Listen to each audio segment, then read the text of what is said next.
comments. Thank you, Madam Speaker. I appreciate the opportunity to address you here on the floor of the House of Representatives.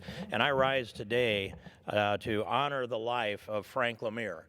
Frank LaMere was a leader for the Winnebagos that have land on both sides of the Missouri River in the Sioux City area, and also for Native Americans, especially in the upper Midwest.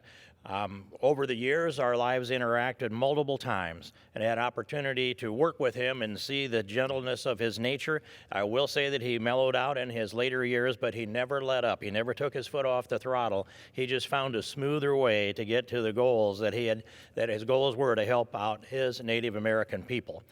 He was a model of dedicated to selflessness, and he also had more than his fair share of tragedy and loss and demons to fight. And over the course of his life, he demonstrated that no matter the obstacles, he could rise above them as we can rise above those and do the most good we can with the tools we have to work with.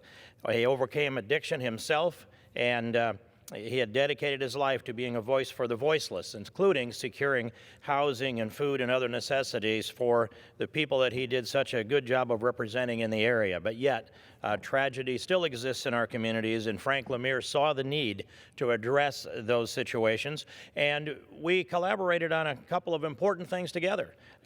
They were the passions of Frank LaMere, who passed away on Sunday evening.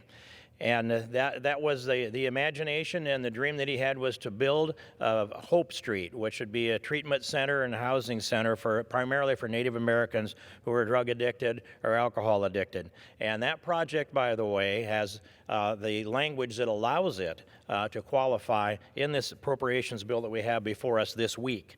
And also, the second project that was an important and a very, very important project was when Frank and I had a chance meeting in the airport in Omaha, and we began to discuss these things through that were on his mind, and that brought about the bill that is now HR 184.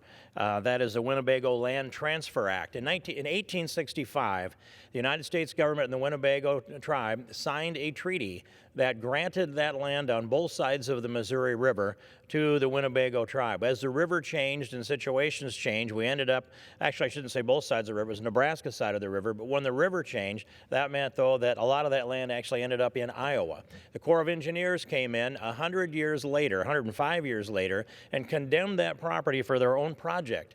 And in doing so, it was a takings, and I believe that it was an unconstitutional takings. They never compensated them for that land, and they didn't use that land for the project for which they had intended. And so by time the Winnebagos were able to put the money together to go to court, the statute of limitations had expired. The court ruled that if they were going to rule on the issue, they would grant the land back to the Winnebagos. But it was beyond their jurisdiction because of the statute of limitations. The only thing that puts that land back is an act of Congress, and that is the Winnebago Land Transfer Act, HR 184. That, if we can conclude that this week or next week, it will be the time that we have finished the biggest part of the work of Frank LaMere, and we should do so to honor his life. And one of the things that he was quoted as saying, and this was at the services for him, if you haven't been marginalized at least once a week, then you probably haven't done very much. Frank LaMere. I can identify with that, Madam Speaker, and I can identify with the life of selfless work of Frank LaMere. We honor his life, and let's honor his life in this Congress this week or next. I thank you, and I yield back the balance of my time.